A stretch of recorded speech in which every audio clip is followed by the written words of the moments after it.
finally ready to talk about what happened last Halloween. And tomorrow my sister would be 23.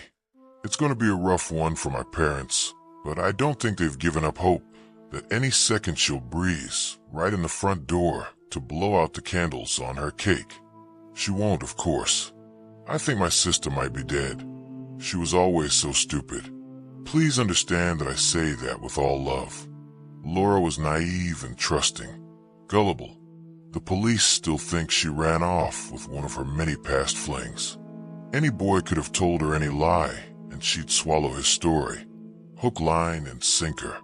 I tried my best as her older sister to instill her with some kind of backbone, to help her hone her skepticism. I was the older and warier sister, the cynic. The fact that she's still missing is evidence of my failures. It was a Halloween party. The invitation was the most gorgeous thing I'd seen in my life. A gold leaf pressed oak leaf with alluring cursive and words of silver. Pinterest would have lost its collective mind over the craftsmanship. Laura never told me where the invitation came from, only that it was the members of the in-crowd of her small liberal art college who received them. Exclusive. Of course she wanted to go. It was her last hurrah of youth, the final year before school let out, and she had to face the real world as a real adult. Parties in the graduating year take on a sort of desperation, like a single chick on New Year's frantically searching the crowd for a kiss in the final minute of the countdown. I don't miss college, and I don't miss college parties. But Laura wouldn't go alone. She was adamant. Halloween was always my favorite holiday, and she used that in the week it took to wear me down, talking about costumes and how we were going to show up everyone else. She wanted to be the hottest one there. I wasn't resentful that standing next to my plain self would make her shine all the brighter. I wasn't. She wanted to be the it girl of the in-crowd. I loved the challenge of sewing the costumes. Found some incredible patterns for flapper girls from the roaring 20s. Laura didn't catch the irony of me basing hers on Daisy Buchanan of The Great Gatsby. It suited her. She was stunning in it, though she could have worn a burlap sack and had the same effect. We spent the day of the party hanging out and catching up. Laura sat on the counter of my tiny studio apartment, sipping rose and cracking jokes while I baked brownies. She brought the bottle for herself. I don't drink at parties. The brownies were a gift for the host. Laura teased me about it because it's not going to be that kind of party, silly. Not some house party where nachos were considered a home-cooked meal. She meant, not the kind of party I usually got invited to. Technically, I hadn't been invited at all, which, of course, is why I wanted to bring brownies in the first place. Mom always told us we should never show up empty-handed at a gathering. A bottle of wine would have been more appropriate, I guess, but I couldn't bring myself actually face going into a liquor store to buy one. I hadn't drunk in a year, not since the last party I'd been to. I didn't have a sobriety chip to mark the occasion, just the scars. I don't mind taking the role of DD. It puts my mind at ease knowing I can offer a safe ride home, so no one has to try anything stupid. The autumn drive was golden. The setting rays of the sun lit the woods like each tree was emitting their own light. The air through the open car windows was perfume, the sweetness of leaves beginning to decay.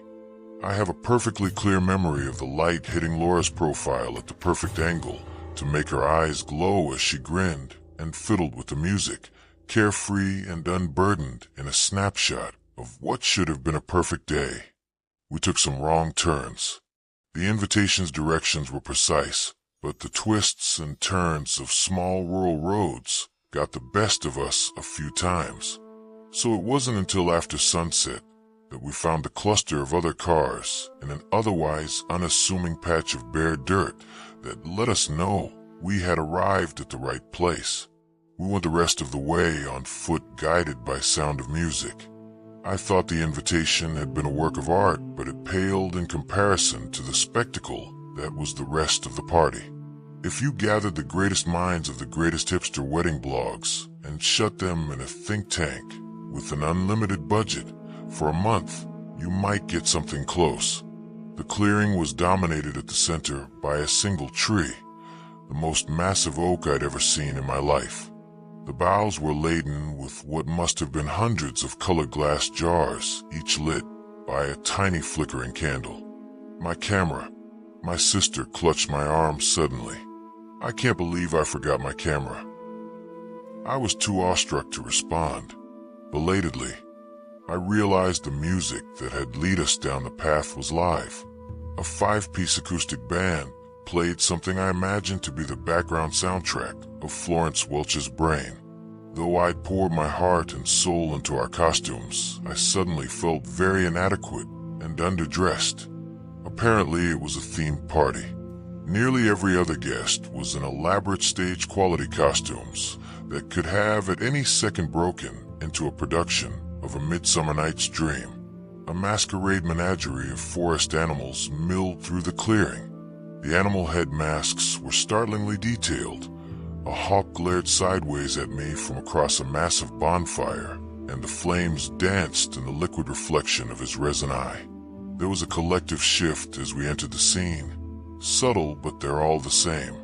As if we were understudies that had disrupted the flow of a rehearsal. I thought theater majors. A stag-headed man stepped smoothly through the space to greet us.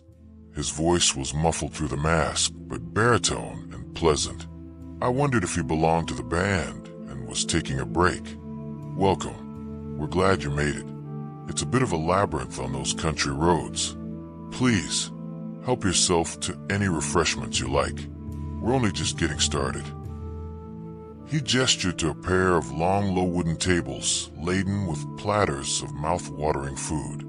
I was suddenly eager to hide my own offering behind my back, but our host was gracious about it. A gift. He said, "How very old-fashioned of you. Thank you. I believe there's room on the end of the table." I know how it looks typed out like that, but he didn't make it sound like an insult. Laura was only half paying attention, still taking in the drool-worthy decorations. I knew she was seething at herself for leaving the camera behind. As a photographer, that thing was practically a third eye for her. Our host excused himself, and I was relieved to spot others I recognized from Laura's social group. Now that my eyes had adjusted, they were easy to pick out. It was obvious we weren't the only ones who didn't know this party was going to be themed. The guy in an ironic sexy nurse costume looked acutely self-conscious. Most were gathered around the tables with cups in their hands, awkwardly waiting for the alcohol to kick in, depending on it as a social lubricant. I squinted at the dishes. There was no way those were real silver, right? Laura's friends cooed over her getup and filled her in on everything they'd observed so far. Heavy smoke from the main bonfire veiled the partygoers. I guess they were using green wood. The crowd flowed in circles like a massive slow-motion square dance. Some were handing out party favors to others, ribbons and flower crowns and things like that. Groups formed and dissolved according to some unknowable pattern, shifting like motes of dust in a beam of sunlight. People came and went, obscured by the smoke as the sky deepened in silky darkness. I was stiff and awkward on the fringes of the crowd. Everyone had a drink in their hand, and it seemed like everyone wanted to put one in mine. I waved off more offers than I could count.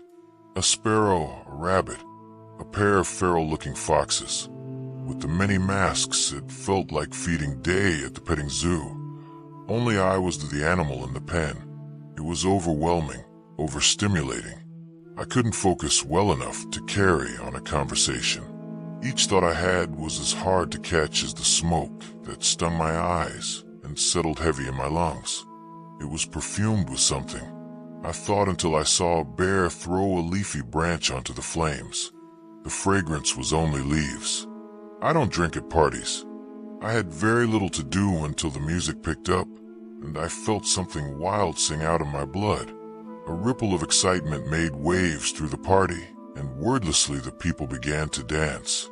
I finally saw Laura again, the stag-headed host lead her into the middle of it all. What was his name? Had he ever said? Even as I joined the dance, I kept to the edges of it. My feet were clumsy, and I didn't know the steps. Some sort of folk dance with a lot of twirling and getting passed back and forth. Maybe every 1 in 20 people I linked arms with were one of Laura's friends. They were having an easier time of it. The gloss of drunkenness in their eyes, their movements freer as their inhibitions loosened. There was something happening to us. The dance was too fast for us to speak, and I couldn't make myself form words, but there was an understanding with every fleeting spin when we made eye contact. Our feet picked up, faster and higher. There was something happening to us. I broke the flow of the dance like a heavy stone thrown in a still pond, pushing and jostling my way out. I needed to be away from the smoke and the touching. Hands on my elbows, on my arms, my shoulders, as each dancer tried to pull me back in. A forest of grabbing hands and leering teeth and fixed grins. I couldn't breathe. In the harsh shadows cast by the flicker of flames, the masks warped and changed. The fur looked denser, the feathers more jeweled. What at the beginning of the night appeared rubber now moved like flesh. Animal eyes rolled in their sockets to watch me as I struggled through. I had to find Laura. She was still with the stag, a tiara on her head. It shone with the luster of real gold, though I could have sworn I'd only seen plastic before. An ornate clay bottle was being passed, hand to hand through the dance. The stag's eyes met mine as he took a swig. The lips somehow warped and wrapped around the neck of the bottle, as if they were his own. He laughed and his tongue was wine-stained. The dance changed, somehow impossibly faster, wilder. Hands were still on me, but this time to push me away, rather than pull me in. I was forced out. Away from the smoke wasn't any better. Fog lay heavy and thick under the branches. The air was cleaner, though. It smelled like cool water and the promise of rain. I couldn't get a sense of time. I couldn't separate this party from the last. Couldn't separate myself from the self of a year ago. I wasn't drunk this round, but the confusion and thoughtless panic were the same. What happened to me then wasn't happening now. I hadn't had a drop to drink this time around. Something touched my hands and I wheeled back. I hit the dirt hard and scrambled back until I couldn't anymore. Hemmed in by brush, I couldn't get my legs to obey me, to lift me off the ground and run. I was as helpless as the first time. It was the hawk. When he spoke, the words were strained, warped, coming out of a throat never meant to mimic human speech. It's rude, he was saying. It's rude to refuse a host's generosity the way you have. We've offered you everything you could want. Fine drinks and food and music and trinkets. And you take nothing. You're ungrateful, and your insults will not be tolerated. There was something in his hand, and it glinted coldly. My stomach dropped. I could think of nothing to do. I could think of nothing at all. I was going to die here without ever understanding why. Then he stopped. The stag was there. I hadn't seen him arrive. The whole party was behind him, the music dead. They watched with bloodshot eyes, foam at the corners of their wretched mouths. It is not our guest who is being rude. See, she has brought a gift for us. My brownies. They were still on the table, crappy paper plate nestled among silver platters and crystal bowls. Somehow they looked even shittier than before. The stag leaned close to the hawk and lowered his voice. So watch your tongue lest you lose it. Some of us still abide by the rules of old-fashioned hospitality. He winked at me. His eyelid was creased. He had never looked more real. Certainly he was more real than I was. I was nothing but a creature in a trap. I was nothing but formless fear and confusion piled in human skin. Laura's arm was still linked with his. The fire lit her face like she was emitting her own light. A pretty illusion. She didn't say a word. Her eyes were drunk and far away. I became aware of the music once more, farther away this time. The dance resumed like nothing had ever disturbed it. The crowd ebbed and flowed, moving in unknowable patterns, but every step took them farther away from me. By the time shame got me back on my feet, they were on the far side of the clearing. The oak had been stripped of its lights, and I could see them bobbing and weaving with the dancers as they slipped through the trees and into the mist. I couldn't catch up with them. Everywhere I put my feet was wrong. Every step there was something to trip on, or something to snag my costume, forcing me to fall behind even further while I untangled myself. At some point I lost them. I stood alone in the bone-chilling fog until violent shivers ripped me from my stupor. Somehow I found my car again. Somehow I got it started and drove home without ever having a thought. The next day I reported my sister as missing. All I could tell them was that we had gone to a party and she had left with a guy I didn't know. I tried showing them the invitation. It was tacky spray paint and metallic marker on a crumbling leaf. Not at all like I remembered it. In mid-November, I went back to the clearing. In broad daylight, it took me hours of wrong turns to find. It was so much smaller than I recalled. If not for the oak, I would have thought it wasn't the same place at all. The oak was dead and rotting where it stood. There was a table of sorts, a fallen tree with a roughly hewn chunk out of the top to make a lumpy surface. None of the craftsmanship I'd admired. The whole area was littered with garbage, crushed plastic bottles, filthy cans, and plastic bags. Here and there were trampled pieces of cheap plastic costume jewelry, the kind you find in the kids' party section of dollar stores. I retraced my steps the best I could. A little beyond where I remembered, stopping the ground gave way to a ravine. Not a deep one, not the kind you can loose a party of a 200. Just 6 feet deep, just enough to loom over my head as I studied the end of it where the exposed roots of a tree above the ravine reached down and formed a rough arched shape with nothing but solid rock behind them. Tomorrow is my sister's birthday.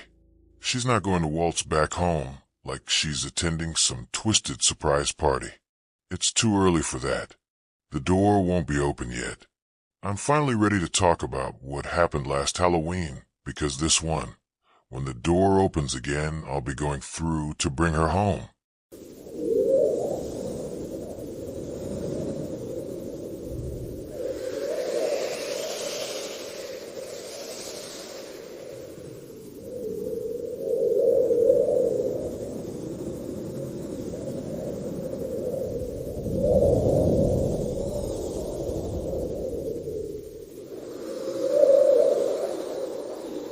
Story 2. Happy Halloween, Witches. It might surprise you to know that witches actually hate Halloween. Witches are generally very quiet, introverted creatures. So the screaming children pounding on our doors and demanding candy, well, that just really isn't our style. The little witch costumes are always kind of cute, though. It's nice to be a role model for just one night. Vampires, on the other hand, love Halloween. Kids aren't usually out after dark, except for on this one night. And so the vampires crawl out of their hovels, or their crummy, downtown flats, to ooh and ah over the little children and their costumes. I can tell you're tense already, just thinking about that. Well, don't worry, our kind have a pact for Halloween. We don't touch children, because of the nature of some of our population. We can't guarantee that children will always be safe. But on this one night, we make sure the kids can come out and have a good time without fear of losing a limb or worse. We're not the monsters you think we are. Well, not always anyway. So that Halloween night, I found myself sitting in my living room, studying from the anatomy of white magic, drinking some Dahong Pao black tea, sent to me from my cousin across town. I was finally totally relaxed after what had amounted to a long, hellish week, and was really enjoying myself when I heard a scraping at the window. I saw a shock of blonde hair outside the glass and had to suppress an eye roll. I absolutely wasn't in the mood to be toyed with that night. But I rose to my feet and stalked over to the window, throwing it open with a dramatic flick of my wrist. The creature outside my window clapped as though the very sight of me inspired awe. "Hey, sweetheart, invite me in," he purred, his voice deep and smooth and hypnotic. "Don't call me sweetheart," I deadpanned, crossing my arms over my chest. "Geez, fine, you can be such a hard ass," he said, irritation showing in his voice. I could tell it rankled him that his seductive powers had no effect on me. "Come on, just let me in. I really need to talk to you." "Is it about Halloween?" I asked. "It's about Halloween, and it's very important." I stared at him with pursed lips for a second. When people think of vampires, they generally think of tall, pale, dark hair, brooding, that kind of thing. Honestly, I blame Dracula. Bram Stoker was such a drama queen. The man before me was none of those things.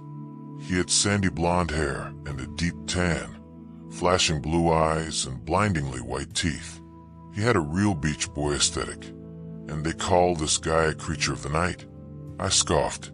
Vampires get all the good literature. I uncrossed my arms and said, "Fine, come in, Gale." He climbed in through the window and landed lightly on his feet, smiling at me, smirking more like it. "I always knew I'd get inside your house one day." "Seriously, what do you want? I'm having a perfectly lovely night in, and I don't need you here to ruin it." "Ooh, you wound me." He clutched his heart and threw his other hand over his eyes, as though about to faint. My lips twitched, but I forced back a smile. "Come on, just spill it. You said it was important." He sighed. "You're no fun, you know." Then he became serious. "We have a problem down on the east side of the city." "What do you mean?" "At least 4 kids have gone missing.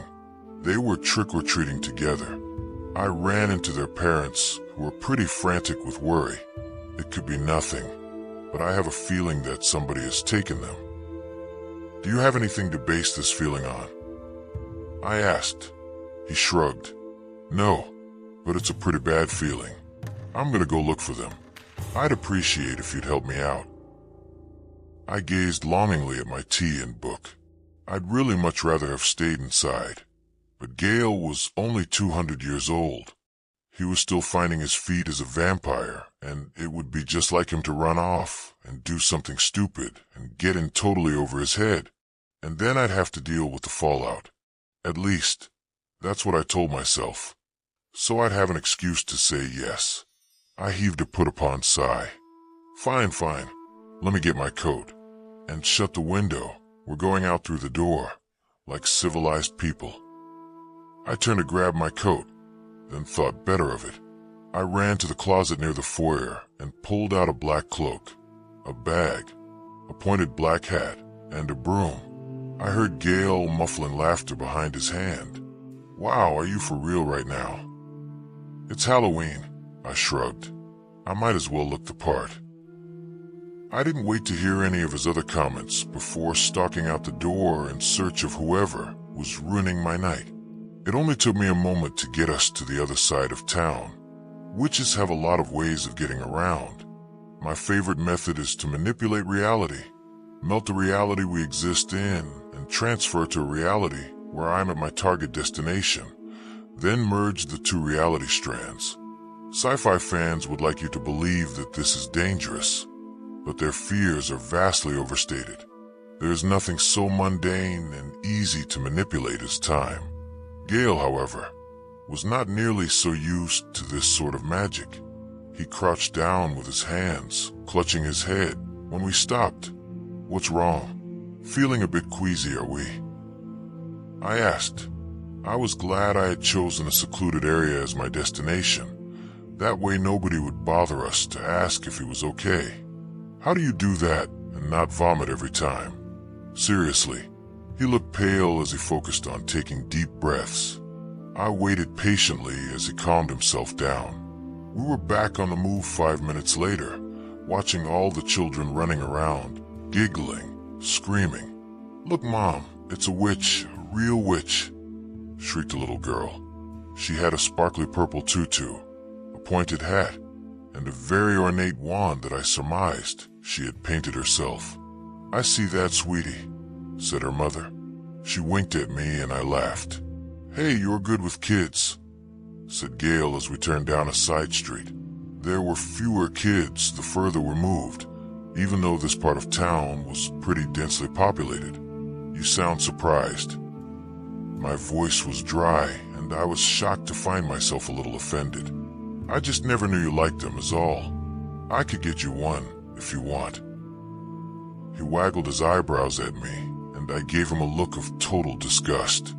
"Not like that. I just swipe one." "You're just making it worse," I mumbled, pointedly ignoring him. He grabbed my arm and pointed at the end of the street. There was a group of parents speaking to some police officers.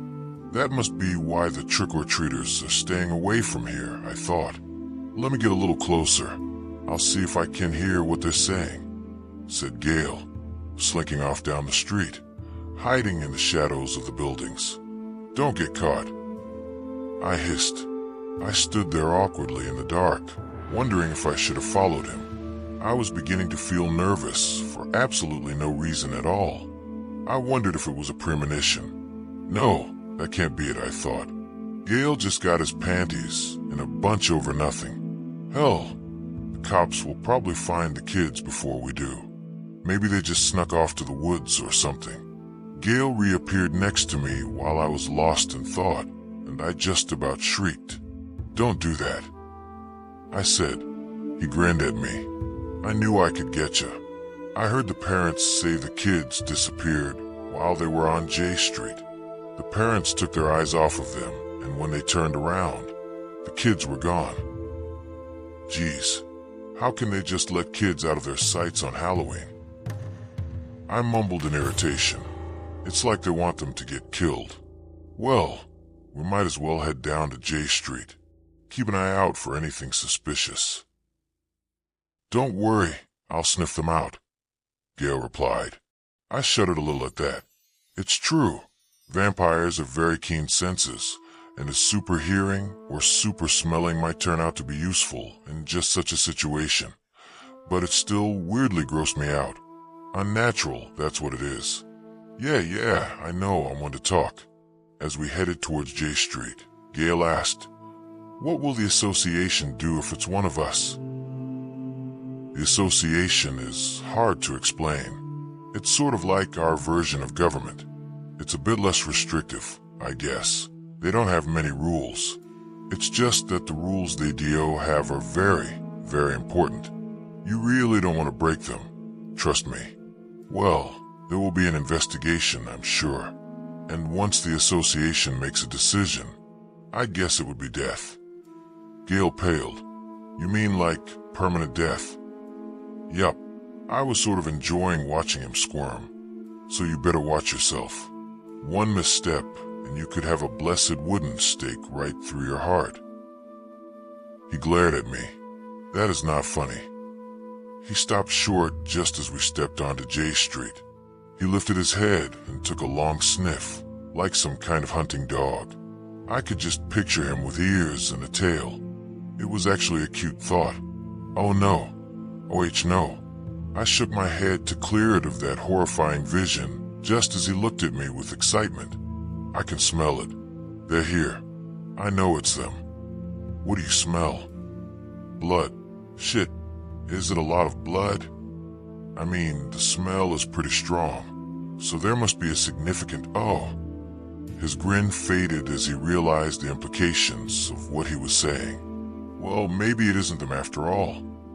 Can you take me to the source?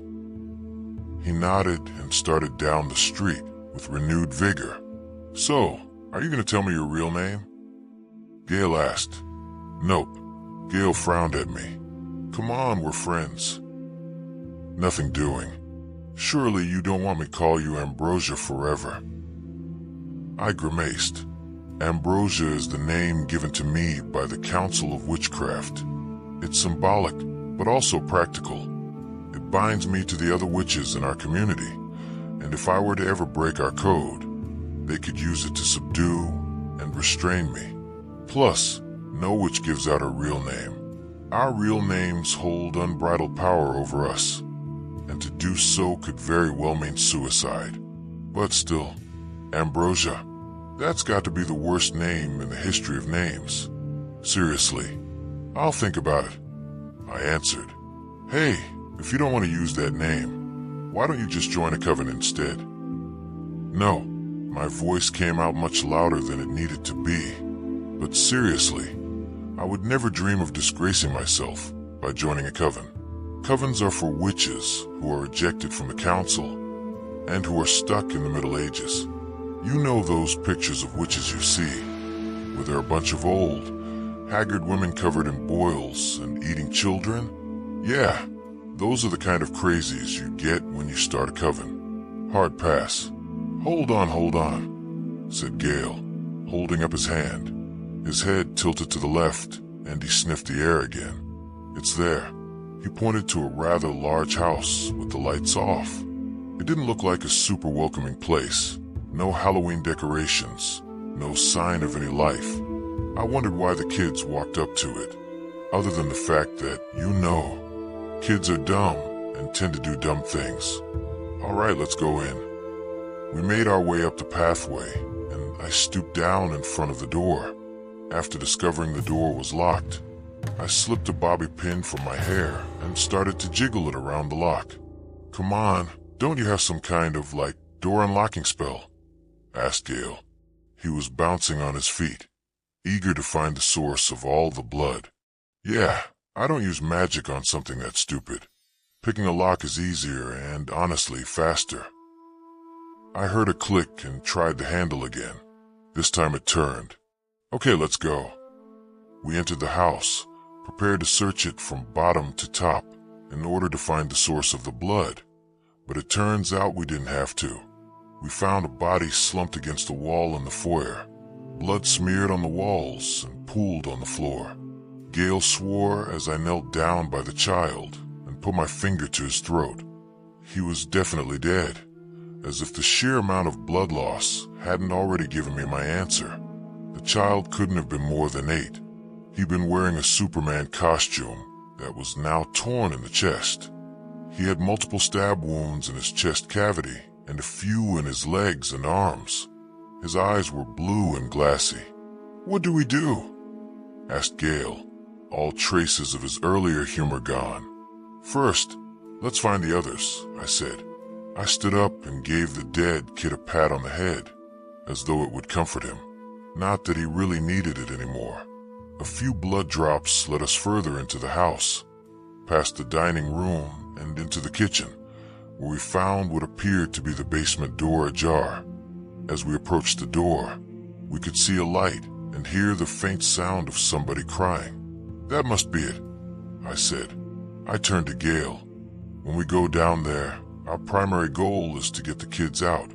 Whatever has them, you hold it off while I grab the kids, okay?" "What do you think it is?" he asked. He was trying not to sound worried. "Well, it used a knife, so I would guess it's a rogue witch or wizard, performing a dark magic ritual. You'll need to be careful, but we have an advantage. They aren't expecting a vampire." He nodded, and I took that as permission to begin my descent. We crept down the stairs as quickly and quietly as we could. The basement slowly came into my field of vision.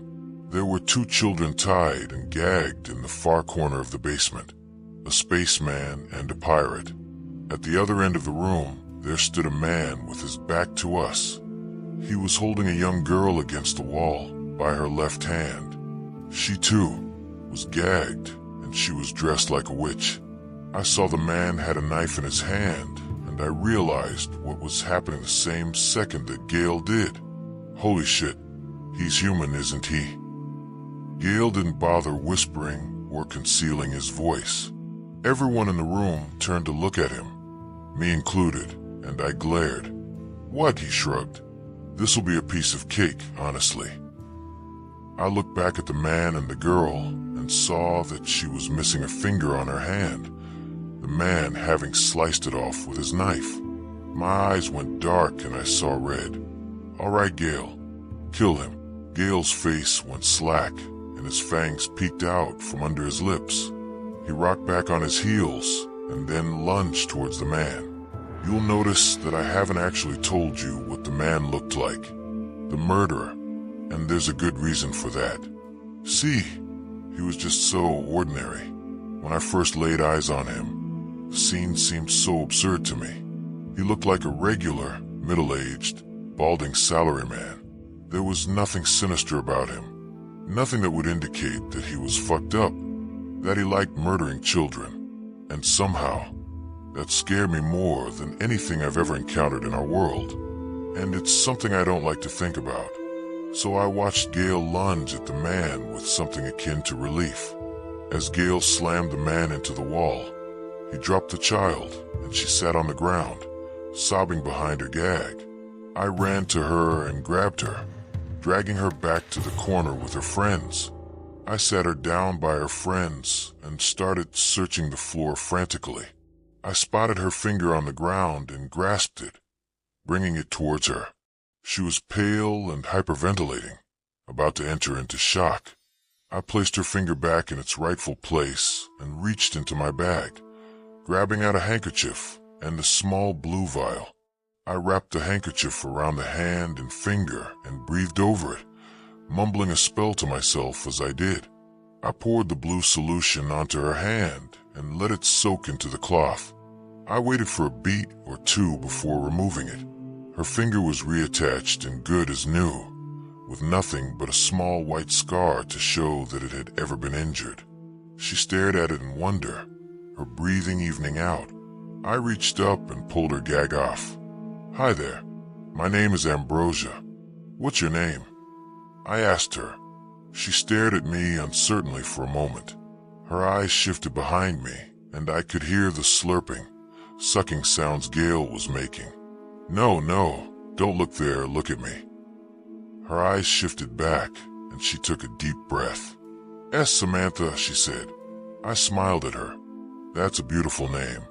Are you a witch, Samantha?" She nodded, then shook her head. "Well, I'm not a real witch.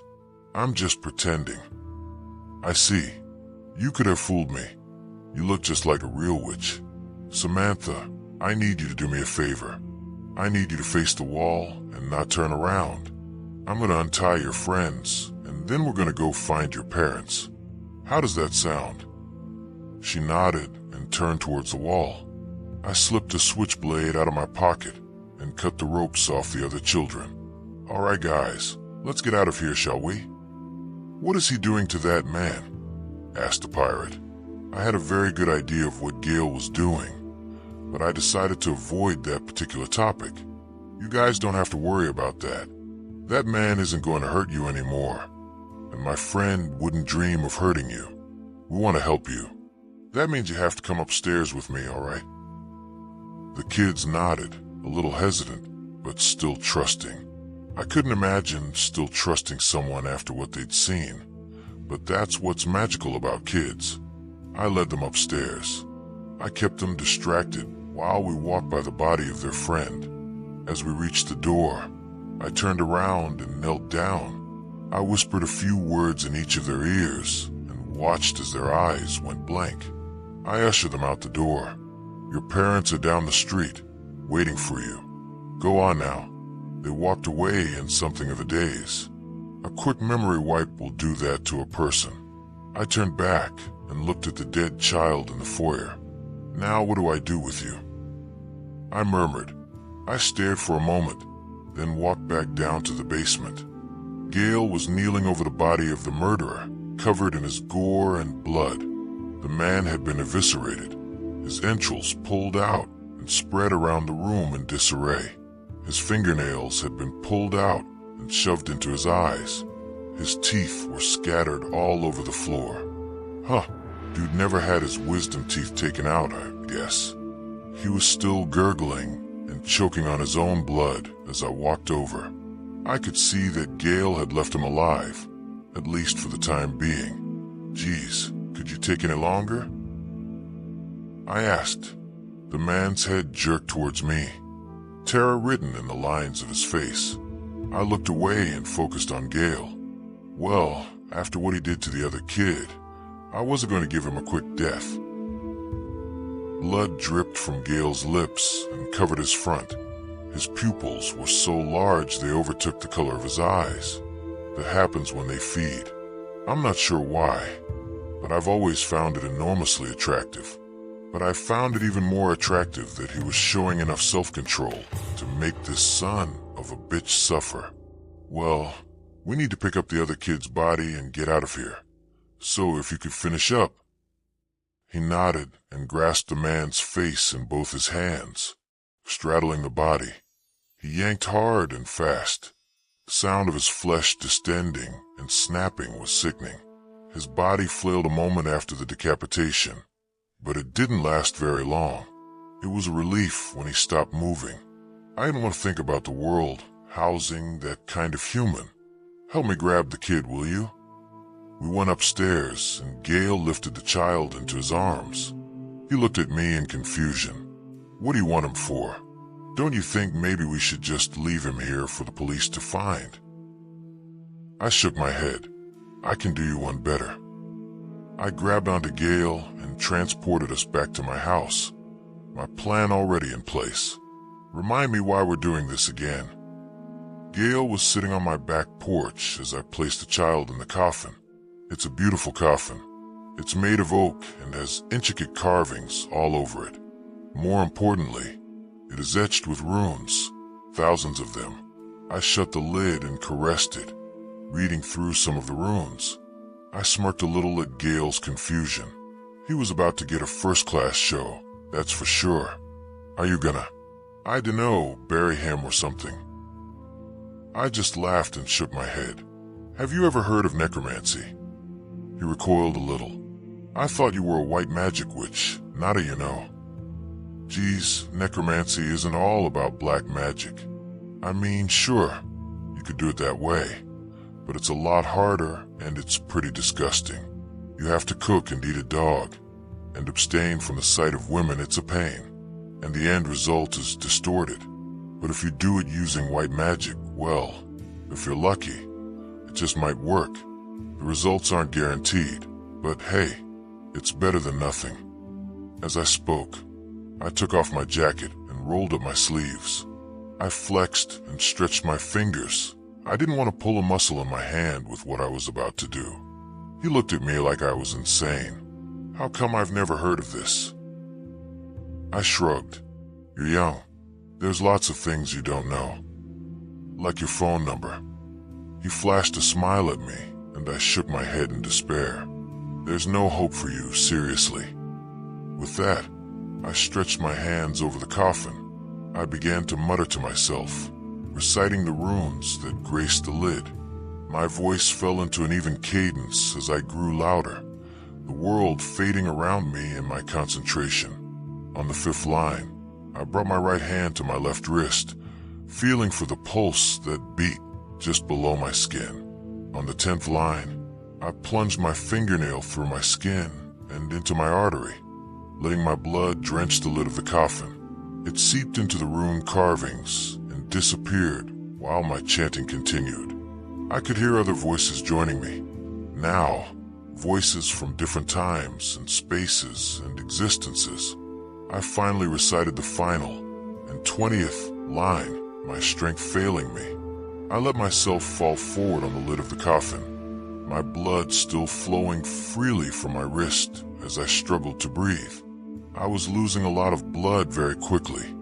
If the ritual was going to work, it had to work now. I very vaguely became aware of being lifted off the coffin lid. I realized after a moment that Gale was cradling me. My wrist lifted to his mouth.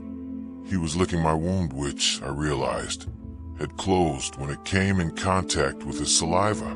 Vampire saliva has many healing properties. Not that I appreciated it at that exact moment. Don't interfere, Gale. It was hard getting enough breath to speak. I had lost a dangerous amount of blood. You're a goddamn idiot, Ambrosia. Are you trying to kill yourself? You know, You could pick better ways to do it than to bleed out in front of a vampire. I have to the ritual.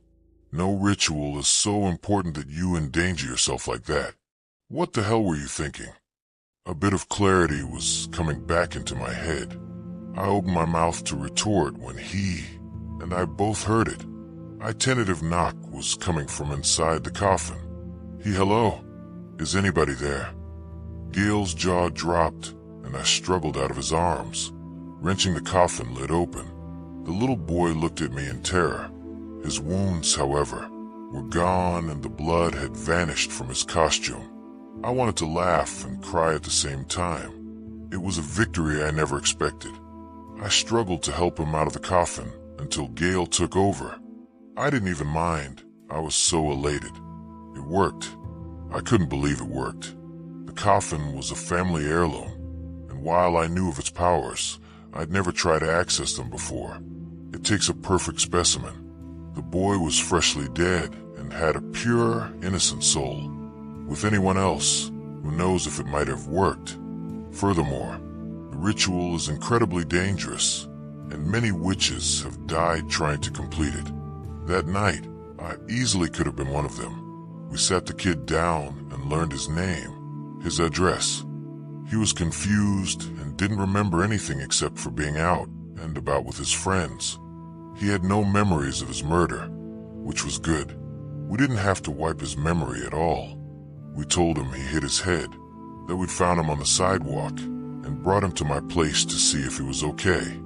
Gail offered to walk him home. It was getting late now, and surely his parents were worried. And so, Gail helped me into the house and sat me down on my chair, back with my book and tea. Then he took the boy by his hand and they walked towards the front door. I noticed that Gail had already charmed Charlie, and the two were getting along splendidly. Gail was good with kids, too. I noted that and filed it away. You know, for future reference. Hey, Ambrosia, you busy next Wednesday? He asked me, before opening the door and disappearing into the night. HM, I might be, I might not. Why do you ask? You, me, dinner. 8 o'clock. I'll pick you up at 7:30. I thought about it, then gave him a laugh. We'll see, but no promises. He grinned and gave me a little wave as he ushered Charlie out into the darkness. I watched them go, content in the knowledge that Gail would get him safely where he needed to go. And despite my indifferent response, I was definitely going to dinner with Gail. I groaned a little and put my face in my hand, tried to fight a smile and a blush. Whoever thought that a vampire would be my type?